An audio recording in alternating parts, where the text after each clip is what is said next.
नीलमनगर परिसरातील युवक व्यंकटेश पांडुरंग बलमेरी यांच्या आकस्मिक मृत्यूमुळे कुटुंबीय आणि मित्रमंडळींनी संशय व्यक्त केला। याबाबत अधिक माहिती अशी की व्यंकटेश पांडुरंग बलमेरी हे मंगळवारी सकाळी 8 वाजता कामाला चाललो म्हणून घरी सांगून निघालेले तो घरी परतलाच नाही। गुरुवारी सकाळी विजापूर रोड येथील संभाजी महाराज तलाव अर्थात कंबर तलावात मिळाल्यानं उलटसुलट चर्चा होत आहेत। व्यंकटेश बलमेरी हा एका कारखान्यात कामाला आहे। त्या ठिकाणी एका कामगाराचा मोबाईल घेऊन तिघांना 96,000 ट्रान्सफर केला।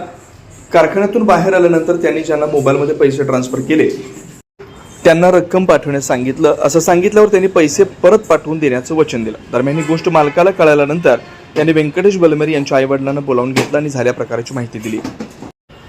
आमचा मुलगा घरी आल्यावर त्याला विचारणा करू आणि 2 दिवसात रक्कम देऊ असं सांगितलं। या घटनेनंतर व्यंकटेश घरी आलाच नाही।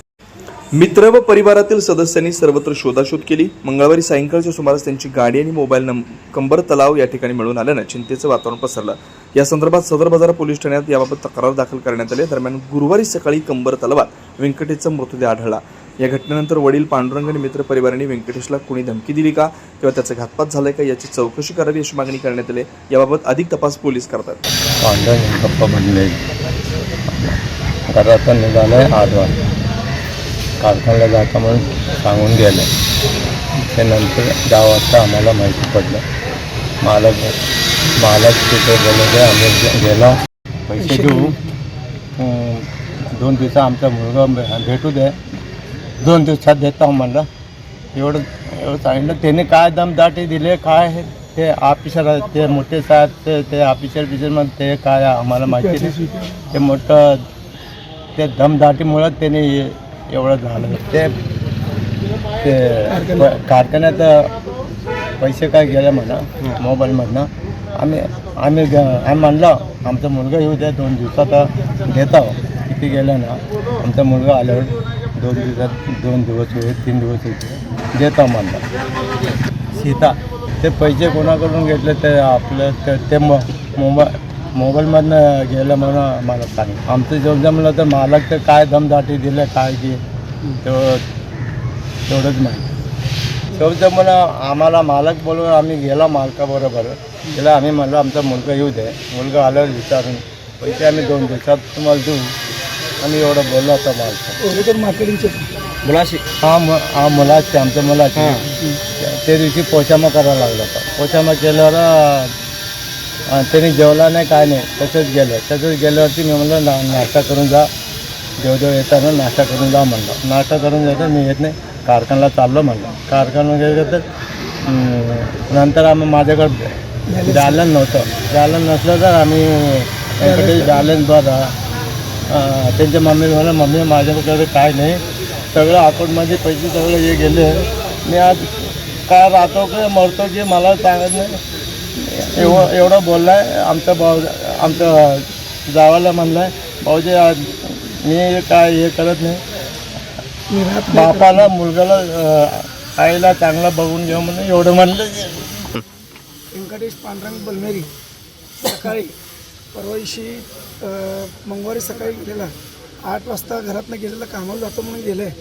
तो माणसाला काय केलेत काय नाही ते माहीत नाही आणि आईवडिलांना बोलून घेतले की बाबा कारखान्यातल्या एका माणसाकडनं मोबाईलमधनं हे पोरगा 96,000 रुपये काढून घेतले म्हणून याच्यावर आरोप घातले। मग पोराला विचारलं पोरगा म्हणलं मी घेतलो माझ्याकडं तर नाही आहे मी देणार आहे। तर मालक म्हणलं मी देतो तुला पैसे तू नंतर मला दे असं मालकाने बोललेलं आहे। आणि ज्या मुलाचा मोबाईलमधनं यांनी पैसे काढून घेतलं त्या मुलाने त्याला काय दमदाटी दिलेत का कोण काय दमदाटी दिलेत माहीत नाही। CP ऑफिसला मी हे करणार आहे ते करणार आहे त्याला टॉर्चर केलेलं आहे।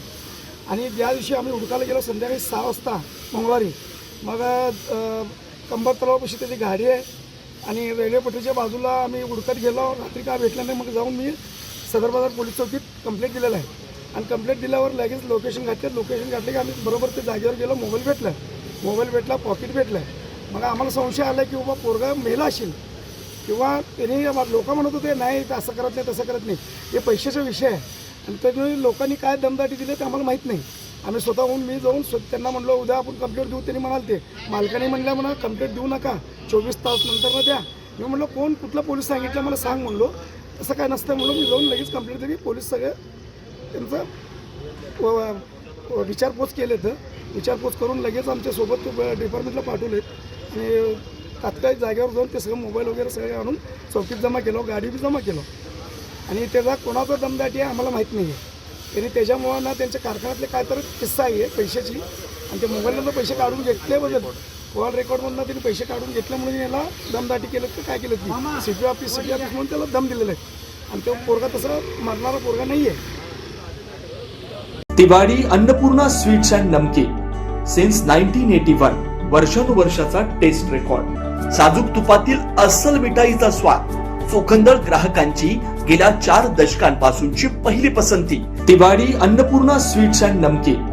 सोलापूरकरांच्या विश्वासाला पात्र ठरलेले दर्जेदार मिठाई, नमकीन व स्नॅक्स आता सोलापुरात. साजूक तुपातील मिठाई, गुलाबजाम, बालुशाही, मलई म्हैसूर, मलई लाडू, ड्रायफ्रूट व बंगाली मिठाई, काजू कतली, केशर katli, chocolate katli, dry fruit varieties, rasmalai, अंगूर रबडी, स्नॅक्स कचोरी, कोथिंबीर वडी, समोसा, मटर करंजी, नमकीन, मका चिवडा, पोहा चिवडा, स्पेशल पोहा चिवडा, आलू भुजिया, पालक शेव, लसूण शेव, चकली, भाकरवडी, मसाला शेंग.